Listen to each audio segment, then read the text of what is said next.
Bonjour et bonsoir à Bandeko Balandia, www.voiceofcongo.net, toujours en cadre à quoi informer bino, les alingayo à bino ndeko francos, nayelelo awa pote, tolobela, le na Vox News à l'émission Bolinga Kamingi, tokolobela maimazali koleka, na katu ya UDPS, c'est là comme on a ba semaine eleki mbutu ya makasi ezalaki na katu ya UDPS esika oyo bandeko bazalaki ko ça la guerre de positionnement na ngambu moko tozalaki na groupe oyo ya Jean-Marc Kabunda na ndeko Kabuya na ngambu tozalaki na groupe ya Jacquemain Shabani ndeko Victor na ba fils Mukoko mais après ba mbutu wana toyaki komona week-end aussi je pense que c'était hier dimanche faute sur qui là qui sur internet peut monde qui ndeko Victor Jacquemain Shabani ndeko Jean-Marc Kabuna Augustin Kabuya esika moko bakangi photo batumisi balobi ete basila ko yamba bango pas président bamisu balobi que président Félix Yambaki bango te ezali manipulation oyo ezali ko salama sur internet par Jean-Marc Kabunda na yango wana lelo tokoloba vraiment mingi te tozo benga ndeko moko oyo yepa azali membre IDPS pona asila ko expliquer biso un peu qu'est-ce qui se passe na kati ya partenaire to benga ndeko Poutine ako expliquer biso un peu. Bonjour ndeko Poutine. Oui, bonjour ndeko Poutine. Bonjour.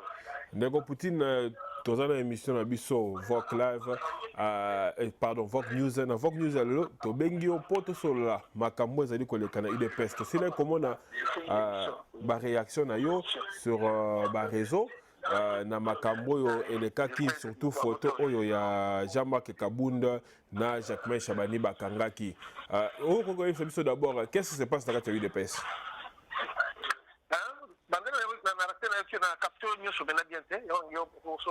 Na lobby tosila komona ba réaction na maïma so masili koleka na UDPS na ba semaine esili koleka est-ce que yoko koyebisa biso ni ezali koleka na kati ya UDPS parce que tomona ki Jacquemain Shabani na Makabundu basila ki kokutana na Augustin Kabuya na ndeko Victor basila kokutana bakangaki photo bazalaki tout souriant mais na Facebook na yo mtozalaka membre ya UDPS c'est comme si vous allez contenté na rencontre wana. D'abord, qu'est-ce qui se passe dans la UDPS? Bon, il n'y a pas vraiment problème il y a juste problème. On est à Bakabozo la mission la UDPS na minute oyo. Eza bilo mo za rango. Eza la on suza ka na UDPS parce que UDPS est parti ils ont le seul parti dans la République oyo dans la République à Congo okuta te ba ça la contradiction. Alors, discuter pour les problèmes, il y a un problème, il y a un texte. Il y a parti. Il faut un président intérimaire. Pour un président intérimaire.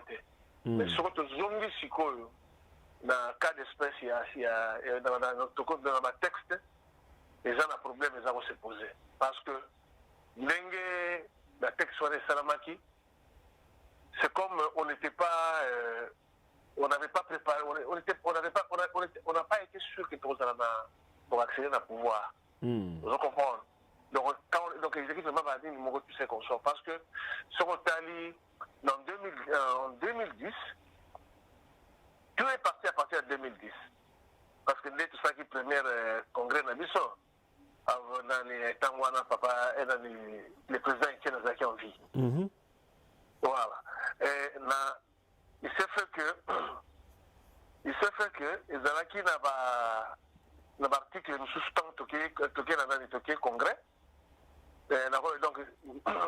Donc les présidents donc comme par exemple donc il y avait des articles où il fallait président au président Etienne Atiaki Angoye qui pendant ma casse, c'est-à-dire quand on parle de l'empêchement définitif ou des disponibilités, des cas de décès, tout ça comme ça.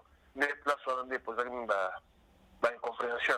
Mais on est en train en fait, dans le cadre de la partie, on va trouver une solution pour que ces zones aient aussi là. Mais il y a trouvé solution. biso tomonaki réaction na yo sur page na yo Facebook tomonaki na ndenge oréagisaki parce que otagaki même nga na badéclaration na yo tomonaki d'abord bafoto ebimaki oyo bandeko bautaki na cité de yo kuna sika basilaki koyambama na mokonzi je pense mais yo na page na yo yo contredisaki makambo wana olobaki que de un ozalaki mécontent mpo na ndenge makili etangaki na UDPS Nicolas ba conflit ya positionnement pe ya leadership et de deux olobi que basila koyamba bango te na présidence et que ba photo wana ezali ba manipulation ya Jean-Marc Kabound o azolinga kolakisa bato ete makambo nyonso ebongi et problème ezali te c'est que ba propos yo tenaki wana na Facebook non c'était quoi? Ok, bon, voilà, maintenant on a supporté maintenant parce qu'on posait une question très bien. Les problèmes se posaient est l'article 26. Article 1 est très clair. Mais malgré que Dengue Zaleli, donc d'abord le Baboui, le président a élu. Et tant que le président a commencé élu, le 17 janvier 2019, a signé qui des arrêtés du maquis. Il y a président à partir. Tchéki président de la convention a nommé Tchéki président parce que Tchéki président de la convention démocratique, Tchéki président de CEP, ou Azali Jacquemin, na Wakenda. Wakenda, au Baébi, il a travaillé à l'époque dans Nzanda Bouana Kalimba. Azala qui professeur d'université, les anciens de l'Uvanium, avec qui professeur chef de travaux dans l'université à Bounia. À les lettres. Alors, donc, deux lettres au président Signaki, et la première lettre, il y a une convention démocratique à Nomaki 55 personnes. Au moins, dans le cas de dans les conventions démocratiques, il y a encore le Parlement dans la partie. Et dans 55 personnes, il y a tout dans la carte. Bao baza ba député en fonction baza na kati bao baza ba ministre baza na kati bao baza ba président de la Ligue des jeunes baza na kati ligue ya maman baza na kati et puis tous en président cette ezali convention électorale permanente au tra élection tout ça nous sommes et puis tous en secrétaire général ezali exécutif à parti. Bon, le président a signé deuxième lettre. Deuxième lettre, parce que compte tenu de la fonction, comment on a exercer ce qu'on ils ont permettre d'être à la membre de la parti et puis président de la parti. C'est la deuxième lettre pour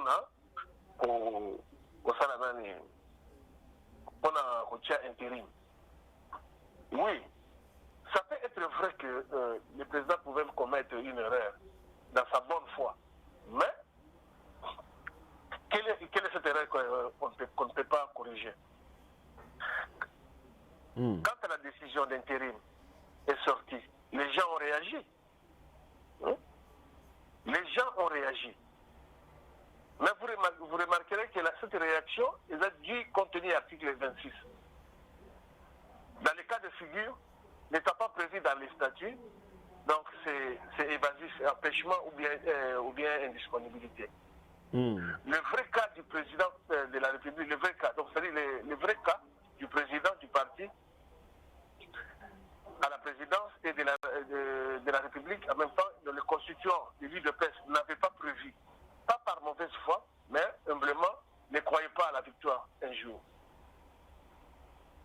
Aussi, à cette époque-là, Massamba, qui était le président, qui était les responsables de la commission préparatoire du premier congrès, il a fait ça sur fond du triomphalisme sur Belgica. Mais les statuts étaient lacunaires au départ.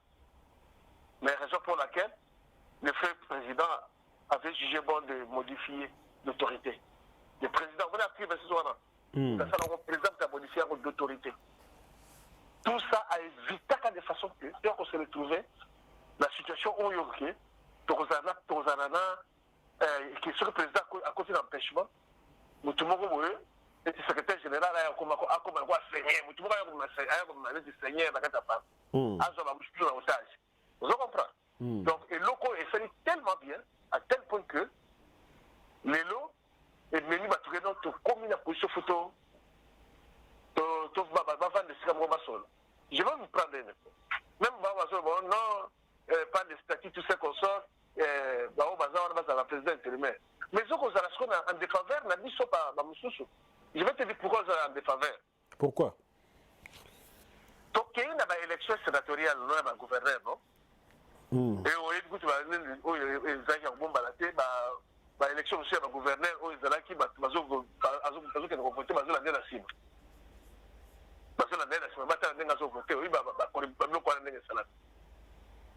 alors, le recours est salami.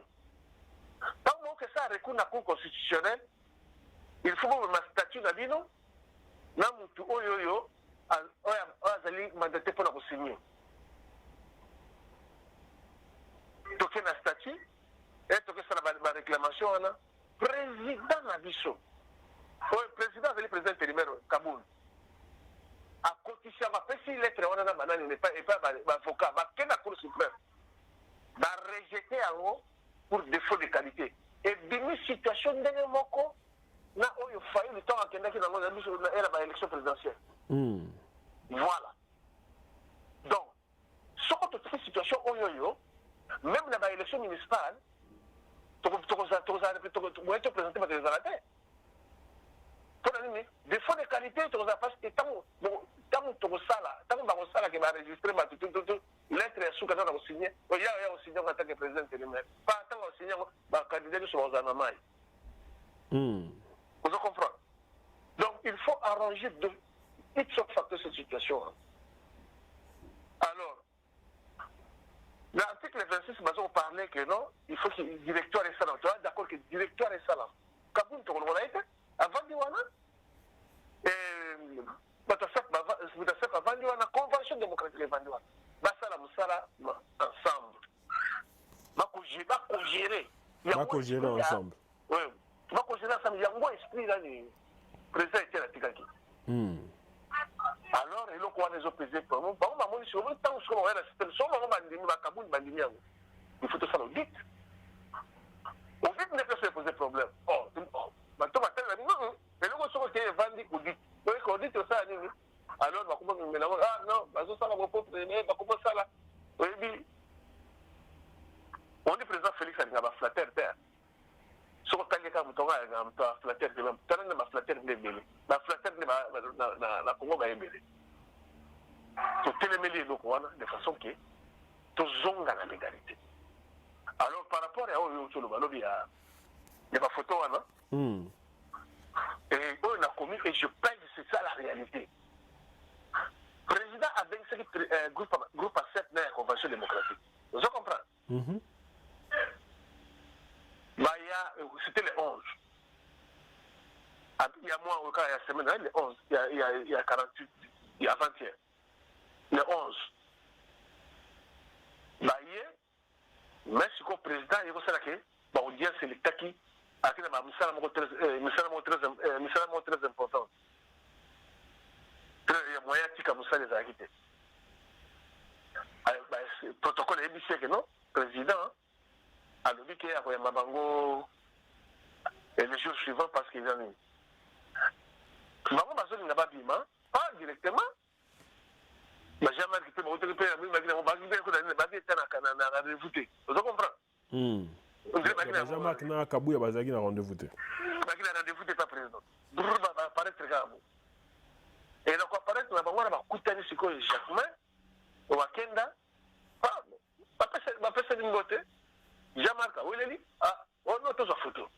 Mon numéro taboya qui non yo pourquoi dans les nani Jacquemin boya qui na ba bro photo. Non ngaki ma photo.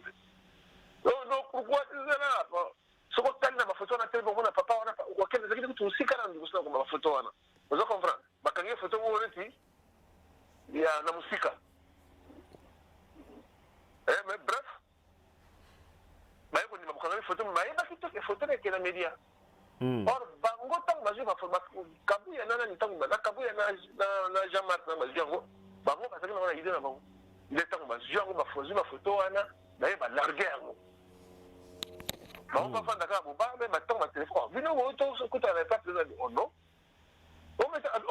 nde baexplike situation na foto ndenge eyali et on va dire que bazali baennemi te mais il faut omoni kozala neti eza lokola neti ngai na ye nazwi foto na yo mpo nakende kosala mwa marketing na mo boye kosepela te ozo comprendre donc il faut eloko nyonso na kosala par exemple na utiliser image na yo tu dois être bien informé et soki otali na bafoto yango soki président erecevaki bango il devait y avoir des images président chaque fois ntango bayaka azoka bango bafoto mais président aye koyamba sikoyo ayambaki bayokenda hier soir comprendre simple ayambi bango basolo yango moni ntango tuni nganga na yebi soki no bientôt situation ezobonga nango tozozonga toujours na légalité tokozala na président d'intérimaire te il doesn't make sense mais siko heure yo oza koloba ke tokozala na président intérimaire te en plus au lobby otangi ba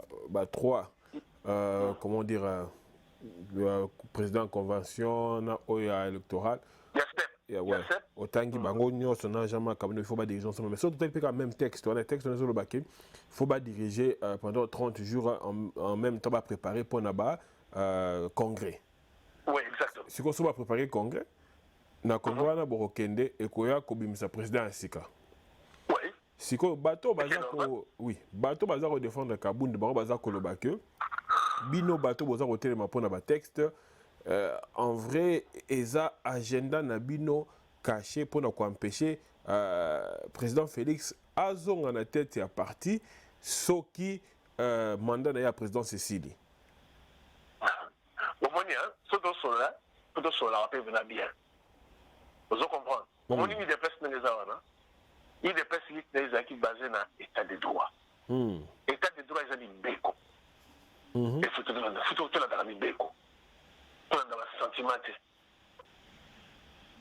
Franco na raflaterte na raflaterte so na lingi so na boyo au moins bato bazolo boyo nani que non président Félix tout ça bon aboyana ce sont des flatteurs bazo kosa au moins président Fatima Nazawana atika azali mutayi de pes platina nenga ko fumuta ko tira ko na ide pesa sate président Félix Azaki na comme président de la République dans le groupe le président est parti te ça comme il déjà président parti tant que c'est en opposition quoi en opposition mais là c'est ma poni et il y a un président vous ça l'appelle la monnaie bien très bien pour y dire ça là il est là tu le mets président Moussishu oya olongola uta oya olongola que président comme disponible olongola président Félix uta teme ezali comme ya kolongola ete bango baza koloba ke soki lelo ye président wana za bongo ya sala congrès tala tosola bien na opese dans zone bana ko moko président Félix mandat na ya parti ici en 2022 mais il y a république ici en 2023 siko yebi sangai na 2023 mais en 2022 Fatih Azasuma a président et parti dans un président parti. En 2022. Mandat il y a eu en tant que président depuis tout voter dans le congrès. Maintenant tu voter dans le congrès. Ouais. Et c'est en 2022. Et c'est en 2022. Oui, alors vous êtes sous-président en parti. Alors sous-président il faut organiser congrès. Congrès. Il y a présence. Vous comprenez? Donc ça la biloko na ndenge ya démocratie état de droit on ne fait pas juste ça la culture la personnalité vous comprenez tout ça culture la personnalité tout va pas ndenge yali oh mandat na ya parti c'est en 2022 mais mandat na ya président en tant que président de la République c'est en 2023 oh vous mettez que le congrès sikoyo adapté donc c'est-à-dire dans le sens où le congrès et qu'on permettre que tout ça la statut de mission en fonction à pouvoir vous comprenez même Fatih ce qui a commis un mandat en Syrie il viendra, il pose sa candidature au congrès à Koleka. Nous avons tellement la fatigue à nous des. Parce qu'après des mandats, après des mandats fatigués, il faut que nous tous, non? À la candidat, il y a parti, n'est-ce pas? Oui, oui. Non, mais voilà. Donc, tu vas journaliste, tu vas président fondateur, tu vas journaliste, tu vas libérer là. Mais tout le monde a libéré, on va se c'est ça que nous on refuse. Ok. Donc, bino bitumbala bino eza kotana mais siko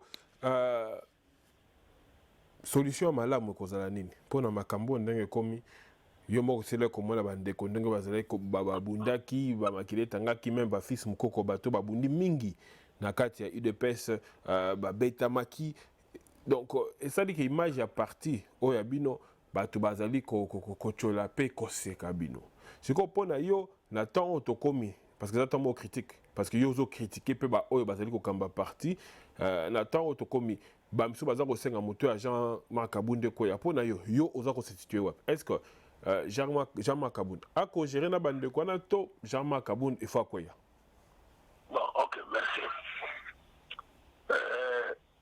mais il y a un autre bateau sur la bien na ça la culture ma culture personnalité na zolandela ngana za défendre parti na statut ya parti na olanda batite ko batu bakoya ba ukende parce que oya format oya salaka parti yango ba so bakei basel so bi bani siko alors combien de fois nous et comme la tour na biso to kama manimela non voilà maintenant et puis ngai tant on zoma na très bien la situation oyo to bandi parti UDPS est banni dans la période de Mobutu. Période de musée Kabila. Kabila Vandi, Mobutu a fait 32 ans, Kabila Vandi, Kabila le père a fait 4 ans, 5 ans sur la bosse. Kabila le père, musée. Et Kabila, moi, on a fait 18 ans. Au grand jamais, Bakenda ko suye place résidence à président. Au grand jamais. Mais les lots disent tout ça dans le pouvoir. Les lobbies sont dans le pouvoir. Bao baza ba cadre ya biso. Baza ko permettre ko benga ba policier, ba militaire, ba ya ba beta ba combattant massa. Ba beta ba combattant ba gaz, ba combattant ba kufu makile tang. Mais c'est ça, c'est très grave. Et c'est très grave. C'est un acte moko punissable. Et tel que dans une situation ndenge zaleli en réalité, la famille qui sait qu'elle doit porter plainte n'a pas tout le acte entre Jean-Marc n'a pas porter mon plainte parce que maintenant ba yé ba matiti Nicolas Matolo Nicolas Matolo anda ko yego ba marché ko ba panzi ba ko panza ba sali même ba kaka ba suivi na ba ni place ça c'est un sacrilège et là nous on permettre et ba l'équipe au moni quand il est parti à l'équipe à Top Congo, à zone Babatouana, à traiter ma combattant dans le bado. Les bado, la Koulouna, la machette, la machine, tout ça comme ça. Moi, j'ai lancé le défi à la commission image, parce que je demande ma image, je demande ma machette, je demande ma unité. Mais je suis l'autre, je demande ma machette, je demande ma gaz. Et pas la police. Mais parce que nous mettons madame cadre na biso on met biso massa on est érigé des dictateurs si on s'en va toi c'est acte one si on peut pas juste plein pouvoir on s'en biso la petit peuple né donc on s'en va petit peuple né mais mingi barolo bape mais mingi barolo bape Jean-Marc Kabunde mwana na ya kufa kaka pona combat IDPSO babomela mwana qui va s'amener ba mwana ba boma ba beta qui va s'amener ba beta ba boma ba mena mwana te ya samteli boso ya samteli boso qui va s'amener ba mu apa bomela mwana ba beta ko na raso roket nanda ba bomela mwana ya samteli boso tozana ba para ba combattre ba kitchen ba kufa place wana ba perdre ba na bango ba perdre belle na bango ba perdre foyer na bango ba perdre na basi na bango président na misala na bango miso mosusu tolobela oyo te ozo comprendre. Non, Jean-Marc Caribou n'est pas un héros pour ne pas un héros à partir de Bisoda. Non, il est comme tout, il se fait comme tout autre membre du parti. Et tant que et puis mandat Aza élu, Aza élu, Aza va nommé par le président. Ce sont des cadres nommés dans la ligne à président. Alors, de quel droit va titre de noblesse en moi? Na cadre juridique.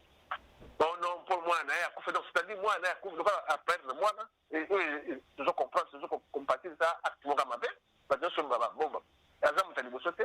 un parti qui s'est sacrifié dans ce qui facilité. Moi, je dis que le matin, parce qu'à perdre de parti, donc, à perdre moi dans la situation, tout ça qu'on sort, mais bah, oui, à perdre dans le moment, mais le là, comment on ça, bah, on va me mettre moi, bah, oui, on va me mettre moi, il y a comme ça, on se comprend. On a mon mélange, moi, il y a un coup, ça va nous. Mais nous, quand on a dossier, on a fait. Et ça a rendu les gens contre nous, les gens. Là, on a dit que c'est peut-être pour moi, on a dit que mais dans le dit, bah, toi, il y a à ça, vous êtes pas là.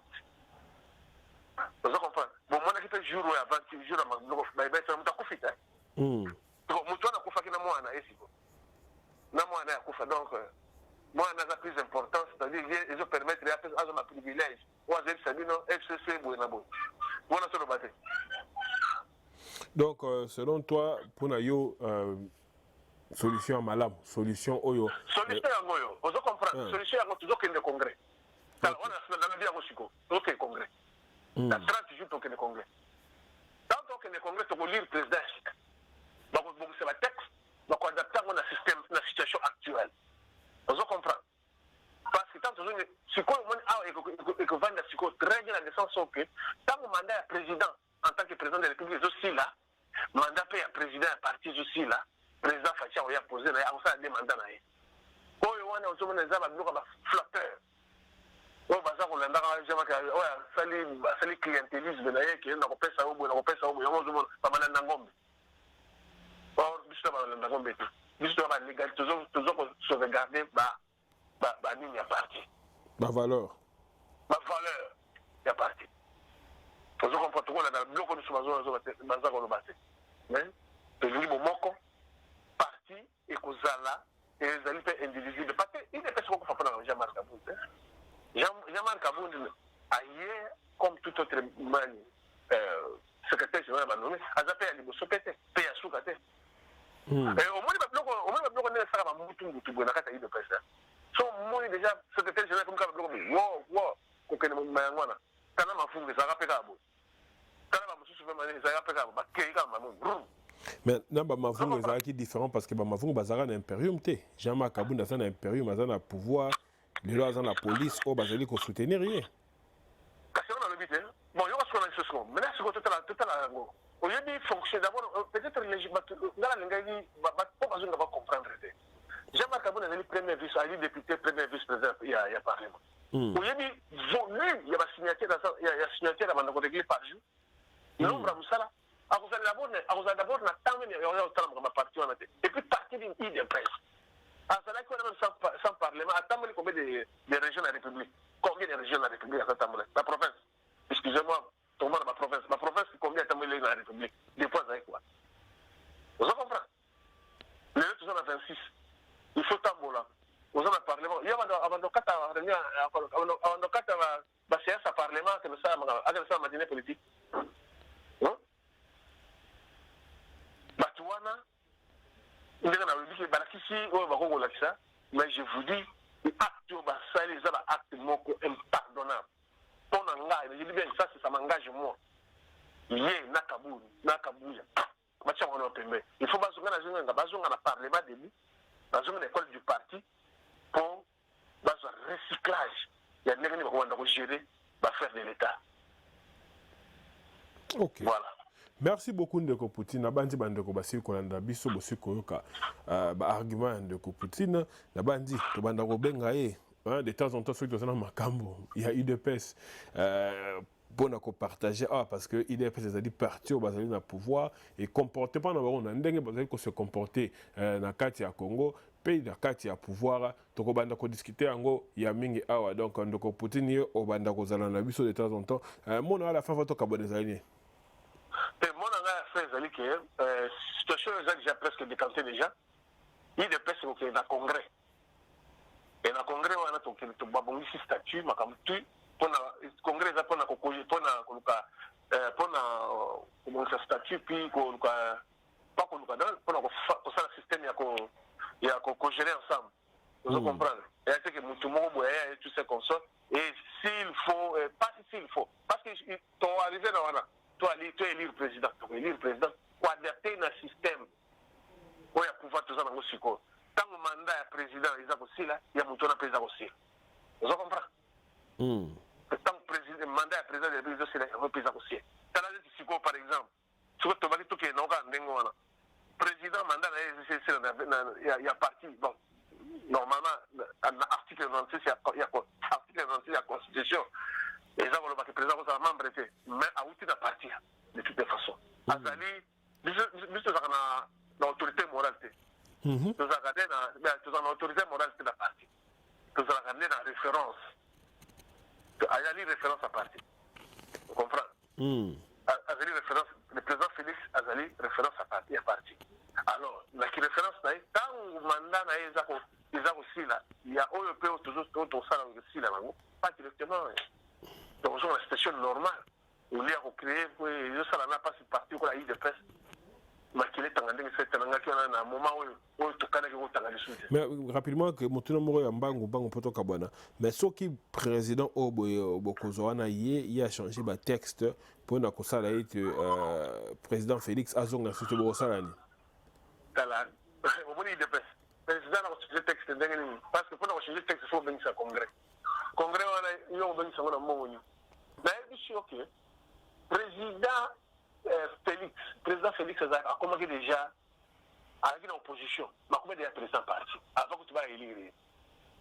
Vous comprenez? Donc, même tant que mandat n'a aussi là, dans cette occasion, tu nommes président, il faut travailler directement étroitement avec le président. Et au moment où le président Félix est au pouvoir, il y a un salarié.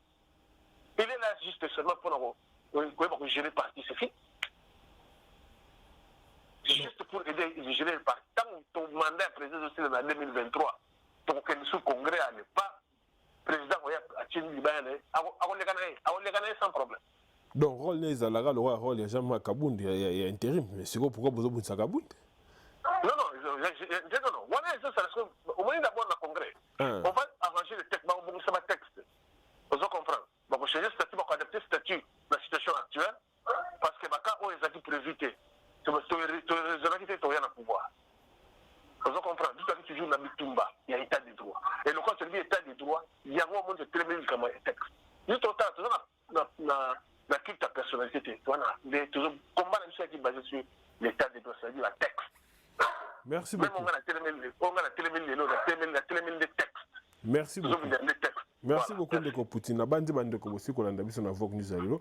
Vogue News allo za kimingi to so la nande ko Poutine. Mais tozo na bino après pour la actualité mais sous ezali koleka na journal lelo. Restez branchés sur votre site de référence au Congo. À la prochaine. Bye bye.